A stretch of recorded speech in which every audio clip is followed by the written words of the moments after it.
निकल। पता नहीं कहाँ से आ जाते हैं, बदतमीज कहीं के। निकल निकल चल, दोबारा आने की हिम्मत नहीं करना चाहिए।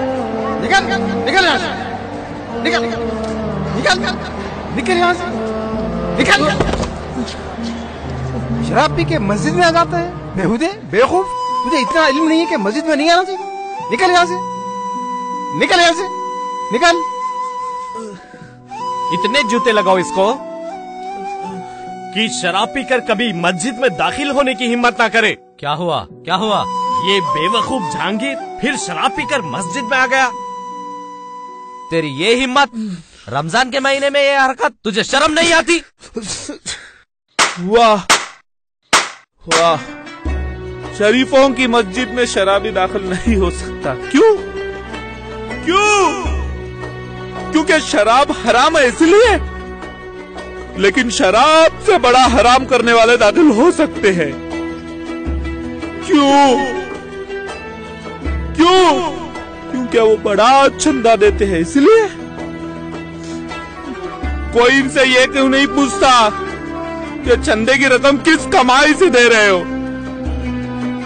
कौन कितने झूठ बोल रहा है, कौन कितने धोखे दे रहा है, कौन कितनी रिश्वत ले रहा है? बोलो इलियास भाई, हर रोज दुकान पर कितने झूठ बोलने पड़ते हैं?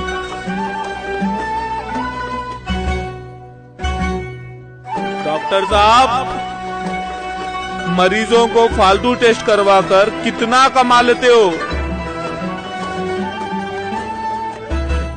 इंस्पेक्टर साहब, जेब में आप रिश्वत का मार लेकर मस्जिद में आ सकते हैं, मैं शराब पीकर नहीं आ सकता।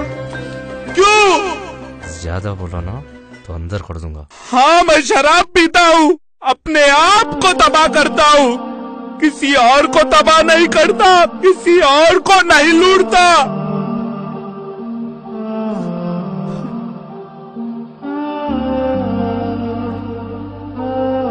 बोलिए मौलवी साहब, क्या सूद लेना शराब से बड़ा हराम काम नहीं है? कासिम भाई फाइनेंसर, सूदखोरी का नाम फाइनेंस रख देने से सूदखोरी के माने नहीं बदल जाते।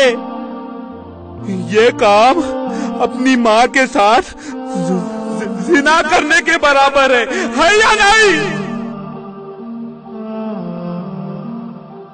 अब जिना करके मस्जिद में आ सकते हैं, मैं शराब पीकर नहीं आ सकता। यही मजहब है तुम्हारा?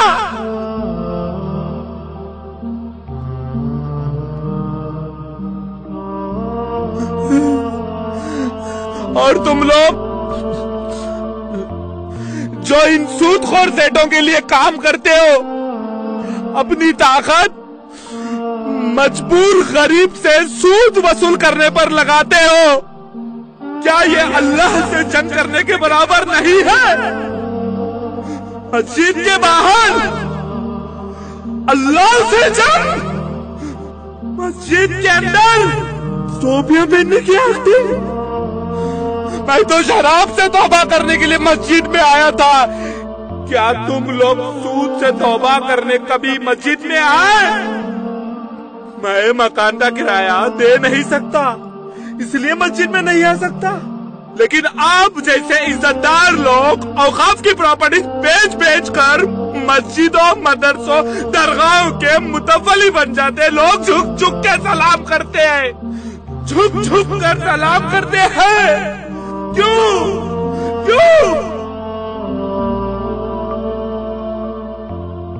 ओहो, अस्सलाम वालेकुम। उम्रा करने जा रहे हो 5 लाख खर्च करके। इतने पैसों में आपके पड़ोस में कई उम्रे हो सकते हैं। हमारी तरह कितने नादार आपके पड़ोस में रहते हैं। हमारे पास एक वक्त खाने के पैसे नहीं होते, इसलिए 10 रुपए की शराब पीकर पेट की आग बुझा लेते साहब। जरा अपने शहर में देखिए, कितने लोग भूखे सोते हैं, कितने बीमार हैं, कितने यतीम हैं। इन गरीबों की मदद करके जितना सवाब मिल सकता है, उतना उम्रा करके भी हासिल नहीं हो सकता। आइए उम्रा करवाता हूँ, चलिए गरीबों की बस्ती में। ये देखिए,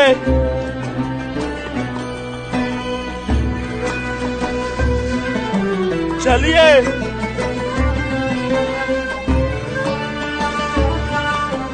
शर्वानी क्या खूब सज रही है, लड़की वालों ने दी होगी, है ना?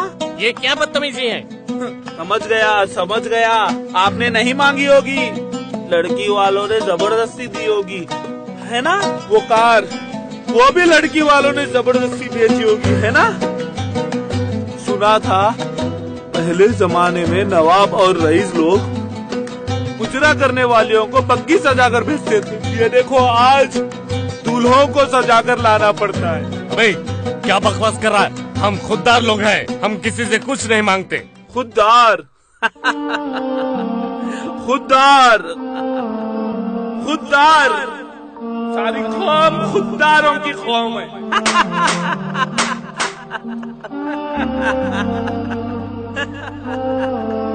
कोई जहेज नहीं मांगता, कोई रिश्वत नहीं मांगता, साले सब खुददार हैं। यही कहते हैं हमें कुछ नहीं चाहिए, जो भी देना अपनी बेटी को दे लीजिए, बस शादी मेयारी होनी चाहिए। कबीर हम गरीबों के अगर रिश्ता नहीं बेचते, वहाँ बेचते जहाँ जहेज खाना सब कुछ मिल जाता है। अबे वो जलील कमीना किसको कह रहा है? कमीना सबको कह रहा हूँ, सबको जो मेयारी शादियों की भीख मांगते हैं। अगर इनको जहेज और खाने की भीख नहीं मिली, किसी और घर पर जाकर आवाज देते हैं, हम तो अपनी कमाई की शराब पीते हैं। लेकिन ये शरीफ डाकू लड़की वालों की कमाई पर अपने अरमान पूरे करते हैं। क्या ये कमीनापन नहीं है?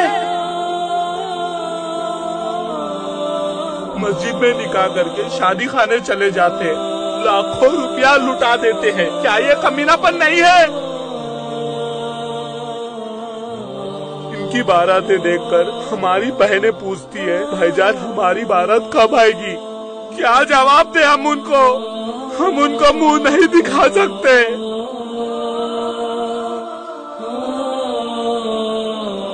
इसलिए खुद को शराब में डुबो लेते हैं। ये मेयारी शादियां करने वाले मुट्ठी भर चंद लोग लाखों बेटियों के दिल में हसरतें पैदा कर देते हैं और लड़कों को लालची बना देते हैं। ये अमीरों की खुदगर्जी और कमीनापन नहीं है तो क्या है? इन्हीं की वजह से हम गरीबों की बेटियां जलकर मर जाती है, घरों से भाग जाती है। इन्हीं की वजह से भाई कंगाल हो जाते हैं, झूठ, चोरी और खैरात मांगने पे मजबूर हो जाते हैं। बोलो जलील कौन है, हम या हमको जलालत पे मजबूर करने वाले?